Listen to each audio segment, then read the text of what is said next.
আল্লাহর শুকরিয়া আদায় করবেন কিভাবে? আমরা অনেকে আছি মুখে উচ্চারণ করে বলি আলহামদুলিল্লাহ, এটাই কি শুকরিয়া হয়ে গেল? না ভাই, আল্লাহর শুকরিয়া আদায় করার কয়েকটি মাধ্যম রয়েছে। আল্লাহর শুকরিয়া কিভাবে আদায় করবেন, কখন কিভাবে আদায় করতে হবে আমরা অনেকে আছে জানি না। আজকের এই ভিডিওতে ইনশাআল্লাহ আপনাদের সঙ্গে শেয়ার করার চেষ্টা করব যে আল্লাহর শুকরিয়া কি শুধু মুখেই আদায় করতে হয় নাকি কাজে কর্মেও আদায় করা যায়। একটু ধৈর্য নিয়ে ভিডিওটা ইনশাআল্লাহ শেষ পর্যন্ত দেখেন। আল্লাহ তাআলা শুকরিয়া আদায় করার সুন্দর কিছু কৌশল ইনশাআল্লাহ জানতে পারবেন। আমার প্রিয় ভাই, আশা করি আপনারা সকলেই যারা যারা আমার ভিডিওটি প্লে করেছেন, আমরা সকলেই মুসলিম, এক আল্লাহর বান্দা। আল্লাহ তাআলা আপনাকে আমাকে যে সুস্থ রেখেছেন, আপনি আমি যদি মুখে বলি আলহামদুলিল্লাহ, এটার দ্বারা শুকরিয়া আদায় হয়। কিন্তু পরিপূর্ণ শুকরিয়াটা আদায় কখন হবে জানেন?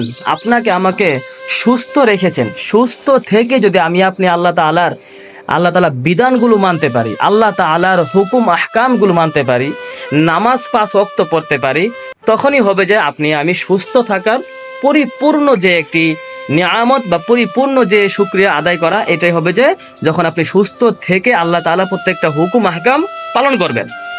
আপনাকে আল্লাহ তাআলা লক্ষ কোটি টাকার মালিক বানিয়েছেন, এখন আপনি জাস্ট বললেন যে আলহামদুলিল্লাহ, এটা কিন্তু ভাই শুকরিয়া আদায় করা হলো না।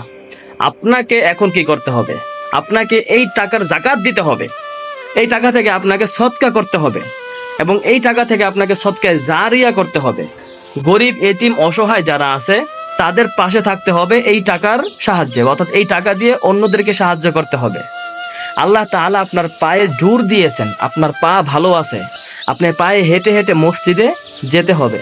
আমরা অনেকেই আছি অবহেলা করি, আলসামি করি, মসজিদে আমরা যাই না, মনে করি যেন ঘরে আজান দিয়েছে, ঘরে তো আজান শুনতে পাইছি, ঘরে নামাজটা পড়ে নেই। না ভাই, সঠিকভাবে পরিপূর্ণভাবে আপনি কিন্তু আল্লাহ তাআলার শুকরিয়াটা আদায় আপনার হলো না। আপনার পা সুস্থ আছে, তার মানে আপনাকে পায়ে হেঁটে কষ্ট করে মসজিদে গিয়ে নামাজ পড়তে হবে। আল্লাহ রাসূল হাদিসে বলেছেন, যে ব্যক্তি উত্তম রূপে ওযু করবে এবং পায়ে হেঁটে মসজিদে গমন করবে, ওযু করার দ্বারাই তার সমস্ত গুনাহ আল্লাহ তাআলা মাফ করে দেন। পায়ে হেঁটে যে মসজিদে গেল এবং গিয়ে নামাজ আদায় করলো, এই জন্য তার আমলনামাতে অতিরিক্ত সওয়াব লেখা হয়েছে, সুবহানাল্লাহ। তাহলে আপনি আমি ভাই কেন বসে থাকবো? আপনি আমি ভাই কেন বসে থাকবো ভাই বলেন? এই জন্য ভাই, আল্লাহ তাআলার প্রত্যেকটা নিয়ামতের পরিপূর্ণ শুকরিয়া ঠিক তখনই আদায় করা হবে, ঠিক তখনই আপনি আদায় করতে পারবেন যখন প্রত্যেকটা ব্যবহার, প্রত্যেকটা শুকরিয়ার নিয়ম আপনি পুরোপুরিভাবে জানতে পারবেন।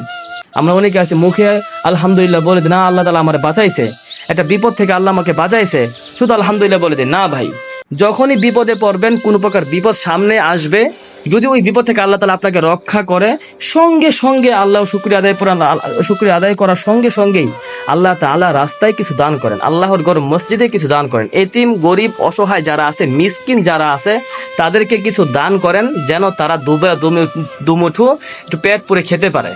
এটাই হবে আপনাকে আল্লাহ তাআলা যে বড় বিপদ থেকে উদ্ধার করেছে, এজন্য এটাই হবে যে আল্লাহ তাআলার পরিপূর্ণ একটি শুকরিয়া।